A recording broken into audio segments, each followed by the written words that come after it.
کل ایک سوال آیا جس میں پوچھا یہ گیا کہ حضرت امیر معاویہ رضی اللہ تعالی عنہ کے متعلق کہنا کہ وہ باغی نہیں، ظالم نہیں، کیا یہ درست ہے؟ اس سوال کا تحقیقی جواب یہ ہے،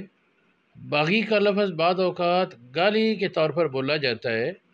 اس طور پر تو یہ بولنا جائز نہیں۔ دوسری بات یہ تحقیق یہ ہے کہ حضرت امیر معاویہ رضی اللہ تعالی عنہ سیدنا علی مرتضیٰ کے دور خلافت میں اور امام حسن کے معاہدہ فرمانے تک، اس دور میں تو حضرت امیر معاویہ کو باغی کہا جائے گا، لیکن اس کے باوجود فاسق یا ظالم اس وقت بھی کہنا درست نہیں، کیونکہ بغاوت ایک ہوتی ہے خواہش نفسانی سے اور ایک ہوتی ہے اجتہاد سے۔ یہ بغاوت اجتہاد کی بنیاد پر تھی،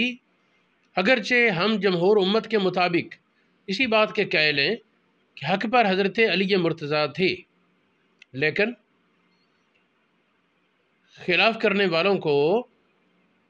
جب حضرت علی نے کافر نہیں کہا بلکہ کہا اخواننا بغوا علینا،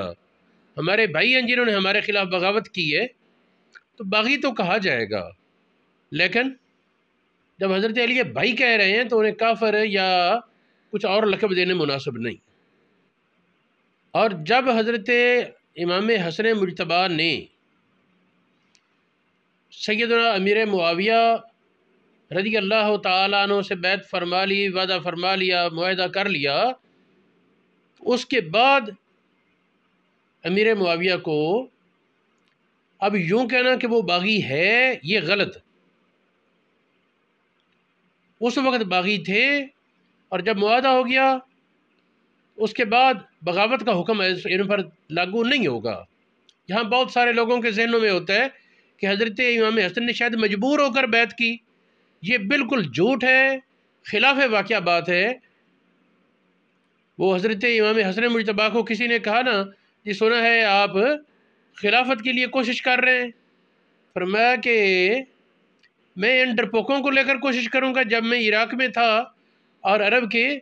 بہت سی قوت میرے پاس تھی، 40,000 لوگوں نے میرے ہاتھ پر موت کی بیعت کی تھی، اس وقت میں نے کچھ نہیں کیا، تو ابھی کیا کرنا؟ میں نے تو اللہ کریم کی رضا کے لیے اس معاملے کو چھوڑ دیا۔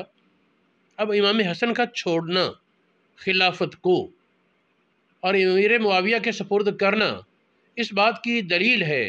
کہ امیر معاویہ مسلمان تھے، عادل تھے، عادل تھے، ظالم نہیں، فاسق نہیں، قابل اعتماد تھے۔ اور امام حسن مجتبیٰ کے بیعت فرمانے کے بعد اب انہیں یہ کہنا کہ وہ باغی ہے، یہ اہل سنت کے نزدیک غلط ہے اور جھوٹ ہے۔ اس وقت ضرور بغاوت تھی۔ یہ حضرت عمار بن یاسر والی حدیث جو متواتر معنی میں بنتی ہے کہ امیر معاویہ کو باغی جماعت قتل کرے گی، اور وہ حضرت امیر معاویہ کی فوج کے ہاتھوں شہید ہوئے،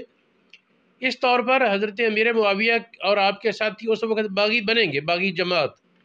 لیکن اس وقت بھی ان کو باغی تو کہا جائے گا اس حدیث کی وجہ سے، لیکن ظالم یا فاسق یا دیگر لقب نہ دیے جائیں۔ اور جب امام حسن مجتبیٰ سے ان کا معاہدہ ہو گیا، صلح ہو گئی، تو اس کے بعد اب باغی نہیں۔ دیکھیں الصواعق المحرقہ، اس کا صفحہ نمبر 218 میرے پاس جو چھاپا موجود ہے، اس میں لکھا ہے فالحق کو ثبوت الخلافت لمعاویہ تھا من حین اذن، حق یہ ہے کہ اس وقت کے بعد جب امام حسن نے معاہدہ فرما لیا، اس وقت کے بعد حضرت امیر معاویہ برحق خلیفہ ہیں،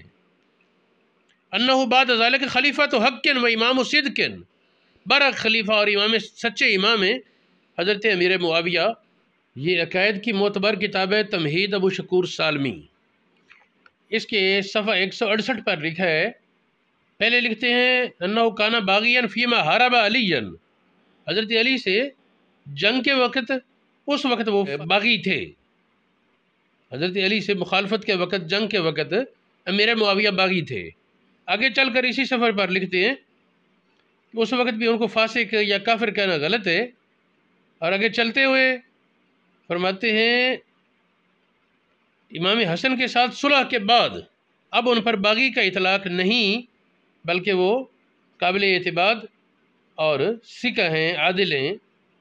تو جب اہل سنت کے معتبر کتابوں میں یہ بات، ایک نہیں متعدد کتابوں میں یہ بات ثابت ہے کہ امام حسن کے بیعت فرمانے کے بعد اب ان کو باغی نہیں کہا جائے گا، پہلے اس وقت بغاوت ہوئی لیکن جب معاہدہ ہو گیا تو اب بغاوت نہیں،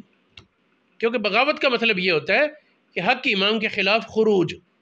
اس کی نافرمانی۔ اس وقت ان سے یہ سرزد ہوا لیکن وہ ایک اجتہادی معاملہ تھا۔ اب بعد میں جب امام حسن سے معاہدہ ہو چکا، اب وہ کسی حق کی امام کے خلاف باغی نہیں، تو پھر ان کو آخر دور کا اعتبار کرتے ہوئے انہیں مطلق باغی نہ کہا جائے،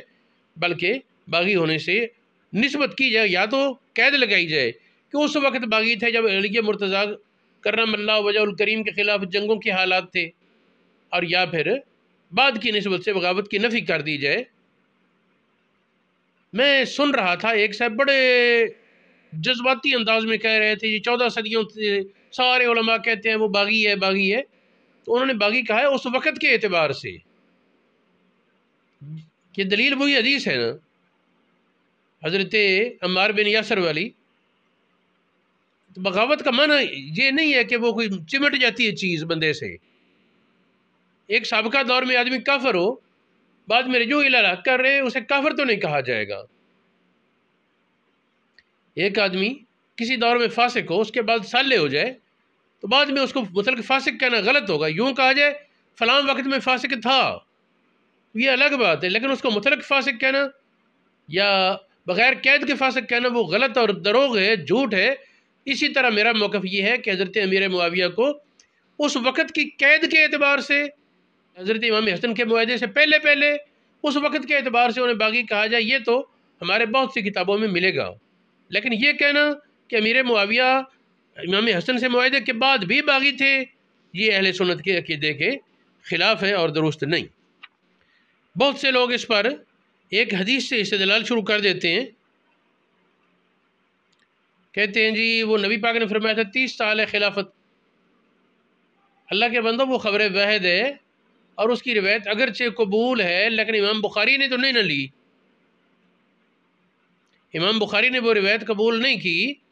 آپ کے معیار کے مطابق ہٹ کر ہے، کچھ نیچے اس کا درجہ آتا ہے، کیونکہ اس کے راوی جو حضرت سفینہ سے ہیں ان کے بارے بحث ہے کہ ان کی روایت قبول ہے یا نہیں۔ ابو حاتم رازی اور کئی حضرات وہ ان کی روایت کو رد کرنے کے قائل بھی تھے۔ بعد کا موقف تھا کہ لکھ لی جائے، لیکن جب اکیلا ہو تو روایت قبول نہ کی جائے، اور یہ 30 سال والی روایت تو اس اکیلے کی ہے، اس ایک آدمی پر اس کا مدار ہے، سعید بن جمحان پر۔